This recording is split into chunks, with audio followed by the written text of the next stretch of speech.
Hey guys, happy Monday and welcome back to our YouTube channel. Today I want to talk just for a minute about one of my favorite passages in John's Gospel. And out of chapter 16 and verse 33, Jesus says, I have said these things to you that in me you may have peace. In the world you have tribulation, but take heart, I have overcome the world. Now, one of the cool parts about this verse is these are literally the last words Jesus says to his disciples before chapter 17, where it's the great high priestly prayer.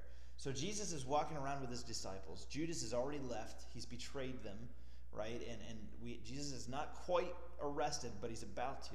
And he's reminded his disciples time and time again, I'm going to go prepare a place for you.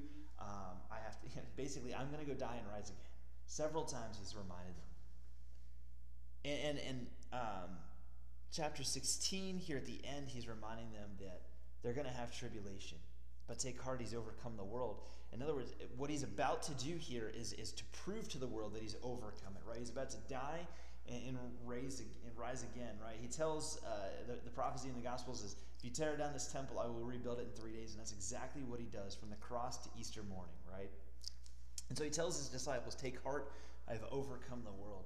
Now, for them, what this is going to look like is, I'm going to go away for a while. People are going to do just unfathomable things to me. People are going to do unfathomable things to you. You're going to struggle.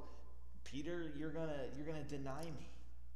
Guys, when the Holy Spirit comes and sends you out, you're going to do lots of good things, but there's going to be struggles as well. Guys, every one of you is eventually going to die for me at some point in some way. But take heart, I have overcome the world. I mean, it's a powerful statement. And here on this side of the Christian calendar, when we've already celebrated Easter, right, we're in a season right now where we're just celebrating that victory, right, that Jesus really has come and he's overcome the world. But in the midst of the coronavirus and in the midst of the pandemic and the quarantine, are we taking heart?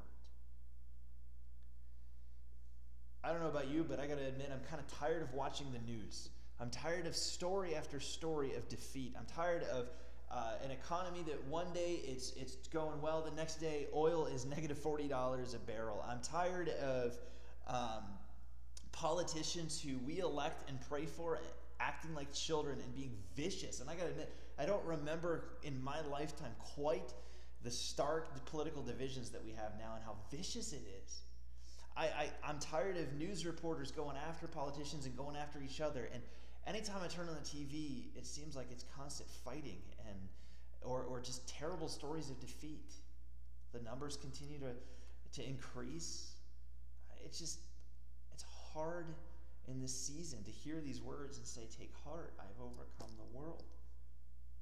So my question for us is that, how do we do that? In 2020, what does it look like for us to take heart? Jesus has overcome the world. And maybe what's even harder is, how do we preach that message? How do we tell that message that ignore the anxieties of your day, or in the midst of them, like, take heart, Jesus has overcome the world? How do you tell somebody that just lost their job, take heart, Jesus has overcome the world? How do you tell somebody whose family member is trapped in the hospital and they can't go visit them, take heart, I've overcome the world? It's hard. But I think it starts with us telling that story to ourselves. Every time I turn on the news, I have to tell this story to myself every day. Oil is going like this, take heart, he has overcome the world. Politicians are battling back and forth, take heart, he has overcome the world. This reporter said this reporter said this, and they're two very different stories. Take heart, he has overcome the world. I think it starts with us telling that gospel story to ourselves every day. But I think it also has to do with what we talked a lot about yesterday, knowing what is coming and being able to find a way to worship God in the midst of that while we wait. Knowing that Jesus, our great high priest, who suffered in every way, can sympathize with us, and he's the way, the truth, and the life to get into heaven. He is the path. He is the one who sends forth the living waters from his throne. He's gone through it. He has seen it. He's struggled and suffered with us. And so I think first off, we preach that gospel message to ourselves that, again, he has overcome the world. I think secondly, it's to remember and remind ourselves constantly that At the end of all things, he is victorious. And I think it also comes to what else we talked about yesterday in the idea of Emmanuel, God with us. That this Jesus who's endured it, who has struggled and suffered alongside of us, has sent his Spirit to live within our hearts, and he is with us. All right, Psalm 23.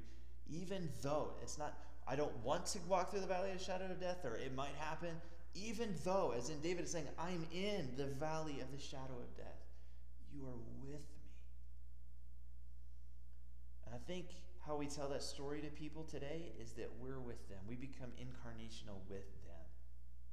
You know, we used to say that that looks like sitting down and having a cup of coffee with somebody, but maybe today it comes from praying for them, letting them know we're praying for them, sending a video chat to just spend time with them, to listen with them and to pray with them and to weep with them. So spend some time today reminding yourself to take heart because Christ has overcome the world. Take some time today to rest in assurance of Easter that he is victorious and we are heading there. And take some time today to pray through who do you need to spend time with and become incarnational with as well. Guys, we love you. We're praying for you. We'll see you soon.